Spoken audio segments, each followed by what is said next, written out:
Eu sou Mário Persona e essas são as respostas que eu dei aos que me perguntaram sobre a Bíblia. Bom, tornai a levantar as mãos cansadas e os joelhos desconjuntados. Essa devia ser o estado normal de um salvo por Cristo, porque ele não tem nada de que se queixar. Ele está salvo, todos os seus pecados foram perdoados, ele já tem um lar na glória reservado para si. Ele sabe que esse corpo desconjuntado aqui, que cada vez vai envelhecendo, vai perdendo os dentes, vai perdendo as forças, vai ser transformado a qualquer momento num corpo glorioso, num corpo perfeito para viver no céu. Então ele vai reclamar de quê? Eu particularmente não gosto de gente que reclama, sabe? Pessoa que é muito mimizenta. Não... Eu uma vez fui fazer um treinamento e na hora do lanche, eu fiquei conversando com o pessoal, era uma turma, devia ter umas 20 pessoas, eu fiquei conversando com um grupo assim, mas tinha um cara que era terrivelmente down, sabe? Terrivelmente desanimado. É aquele um que dá azia em sorrisal, que ele desanima, o cara começa a falar, a lâmpada até diminui a intensidade, assim, de tão down, tão desanimado. Porque tem que pegar meus filhos na escola, porque meus filhos não sei o quê, porque minha mulher não sei o quê, mas reclamando. Eu falei, eu não aguentava aquilo, eu falei, vou acabar com esse negócio aqui, vou dar um basta nesse cara. Eu falei, escuta, seu filho é cego? Não, Deus me livre. Puxa, cara, o meu é. O meu filho é cego. O seu filho tem paralisia cerebral? Não, de jeito nenhum. O meu tem.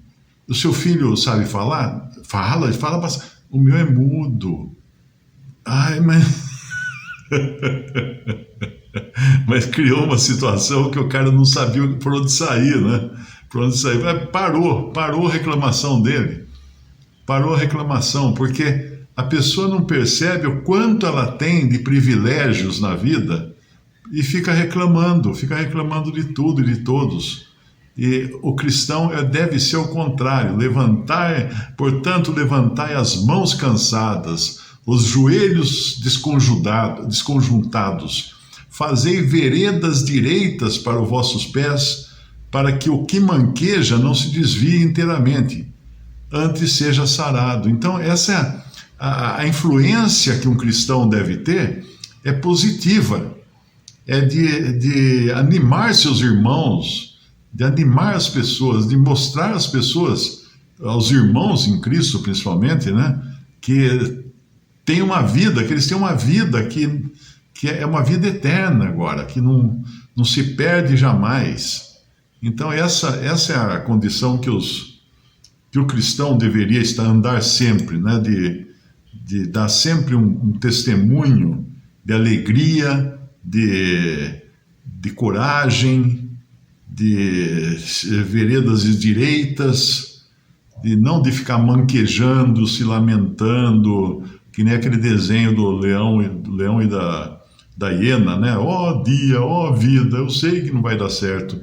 Isso não, o cristão não deveria ser assim. E no versículo 14 diz, segui a paz com todos e a santificação, sem a qual ninguém verá o Senhor.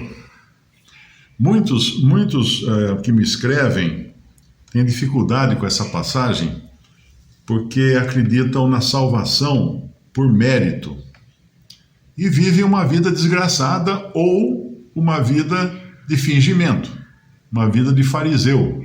Porque aquele que acha que está andando e vivendo de acordo com a vontade de Deus, ele está fingindo, ele é um fariseu. E aquele que é sincero e percebe que não consegue, que não anda segundo a lei, ele acaba desanimado. Porque ele fala, eu não consegui um padrão de santidade perfeito, né?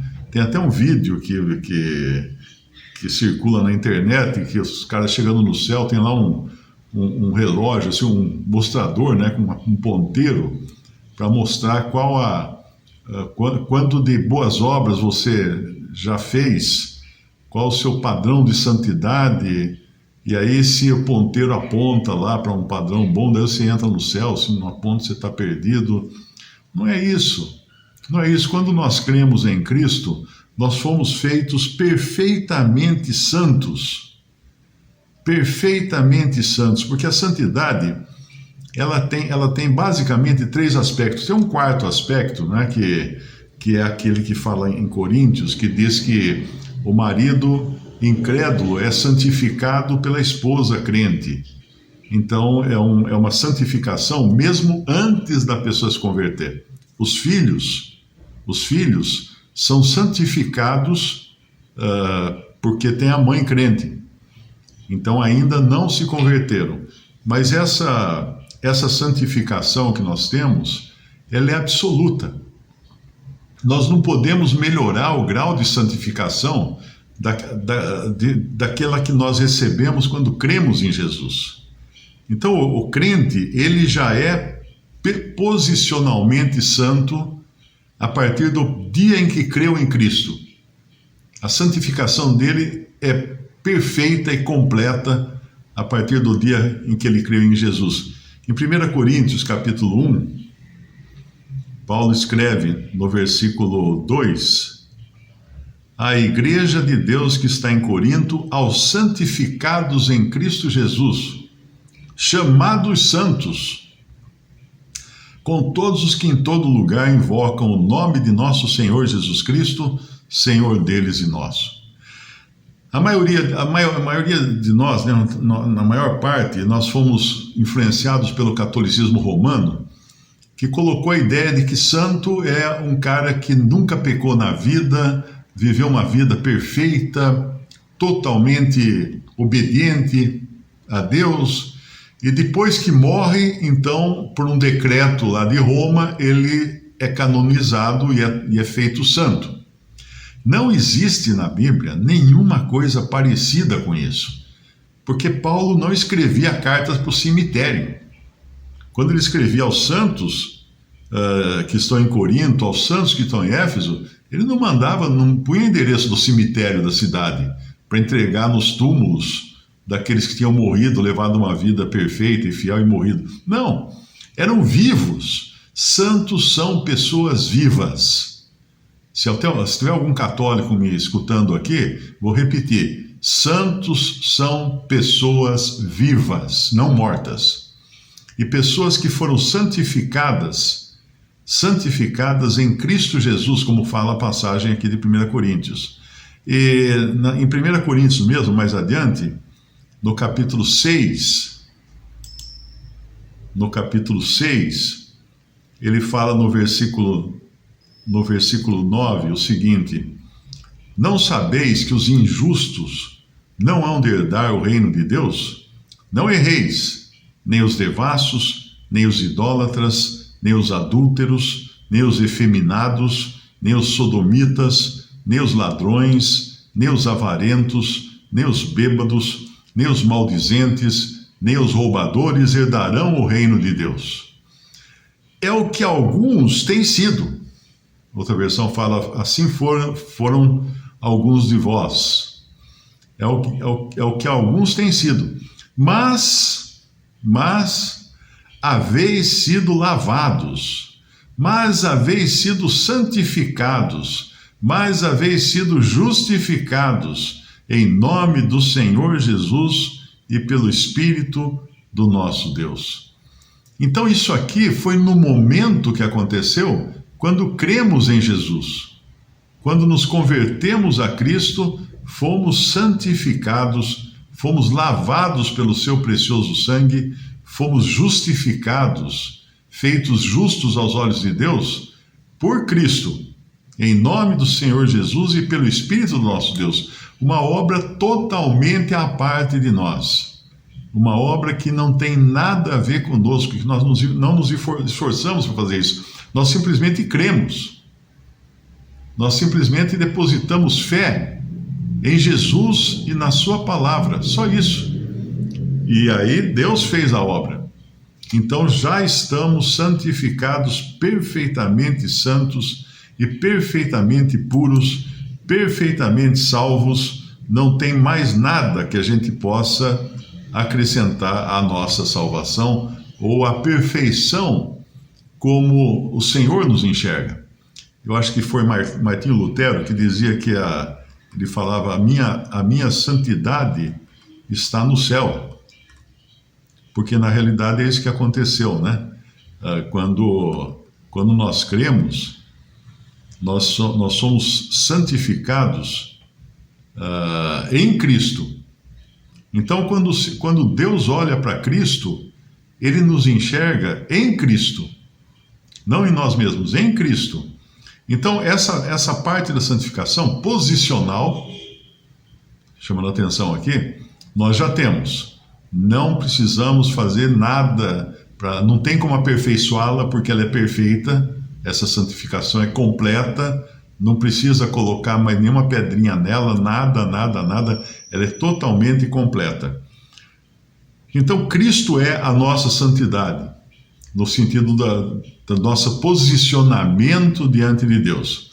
Agora, tem um outro aspecto da santificação, que é a santificação prática. Esse aspecto a gente encontra lá em 1 Tessalonicenses, capítulo 4. 1 Tessalonicenses, capítulo 4, versículo 3. Porque esta é a vontade de Deus, a vossa santificação, que vos abstenhais da prostituição. Então, isso aqui é a santificação prática do dia a dia. Ser santo é ser separado para Deus. Já somos isso absolutamente, no sentido absoluto e posicional. Já fomos separados para Deus. Agora, no dia a dia, nós vamos nos santificando, ou seja, nos limpando das arestas, das coisas que vão sendo agregadas à nossa vida, para nos tornarmos separados por Deus na prática. Para Deus na prática, separados para Deus na prática. Por isso que fala a exortação, é a vontade de Deus, a vossa santificação, que vos abstenhais da prostituição. Ele fala aqui em 1 Tessalonicenses 4, versículo 3.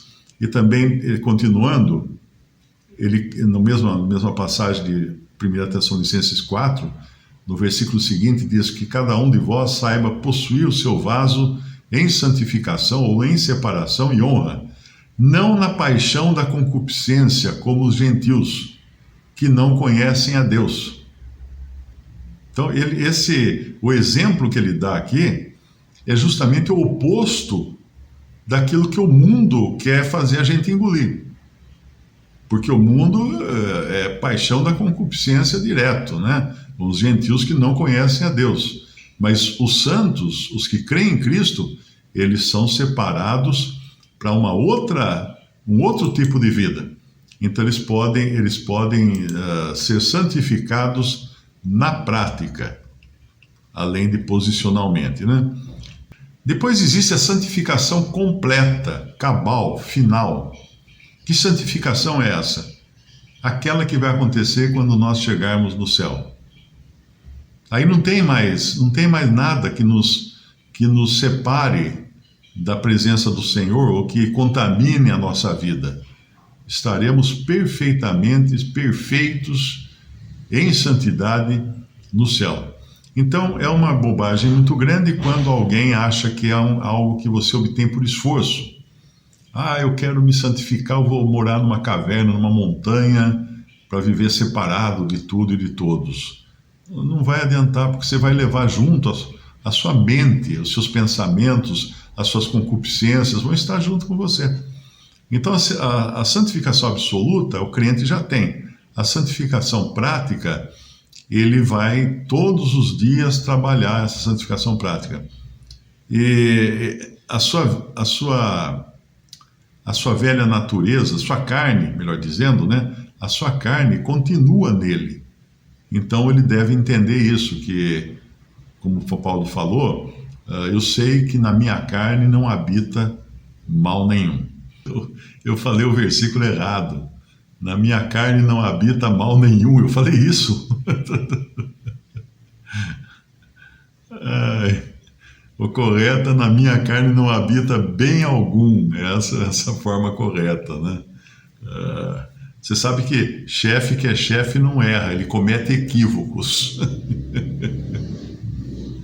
Então, claro que a gente, do sentido da santificação prática, é algo que nós devemos buscar, é algo que nós devemos trabalhar, mas nunca nos esquecemos que a nossa posição diante de Deus é perfeita, graças à obra de Cristo feita uma vez e ao sangue que foi derramado para a nossa justificação, nossa limpeza e santificação. Aqui, depois de falar para seguir a paz com todos e a santificação sem a qual ninguém verá o Senhor, muito boa essa observação de que a santificação prática é o que afina ou deixa apurada a nossa percepção, as nossas percepções para enxergarmos o Senhor. E esse enxergar o Senhor não é que vai aparecer na nossa frente, assim, né? Tipo um fantasma, alguma coisa assim, né? Eu entendo que nós enxergamos o Senhor em cada coisa que acontece, que Ele permite que aconteça em nossa vida. Nós podemos falar assim, é o Senhor. Eu sempre me lembro de quando minha filha era pequena ainda, ela tinha 6 anos de idade, e ela se converteu muito novinha ainda. E um Natal, né, uma época de Natal, ela queria ganhar uma bolsinha que era tipo uma capanga, assim, era um cinto com uma bolsinha. Acho que as meninas daquela época estavam todas com aquele cinto, aquela bolsinha do lado. E eu queria lembrar um versículo que fala: reconhece-o em todos os teus caminhos.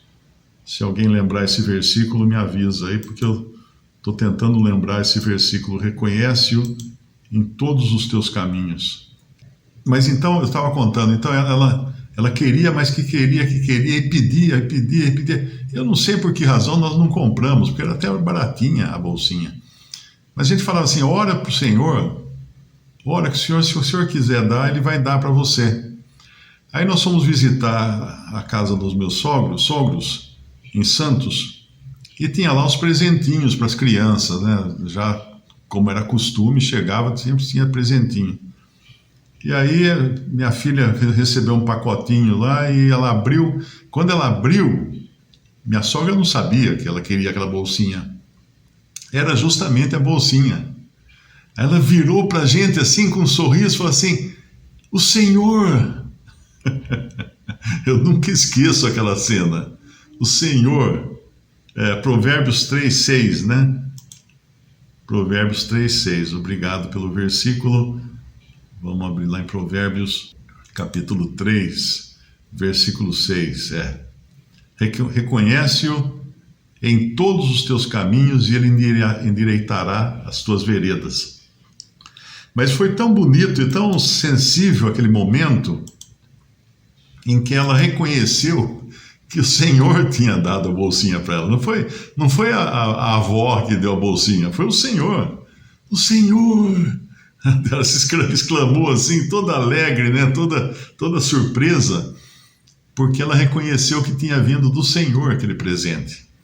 Então, quando nós estamos andando em santidade, andando em santificação, nós estamos com os sentidos mais apurados para reconhecer o Senhor em todos os nossos caminhos, para enxergar em cada coisa que acontece a mão dele, seja para disciplina, seja para bênção, seja para misericórdia, seja para o que for. Nós podemos enxergá-lo em todos os nossos caminhos. Visite respondi.com.br, também 3minutos.net. Baixe os e-books ou adquira os livros.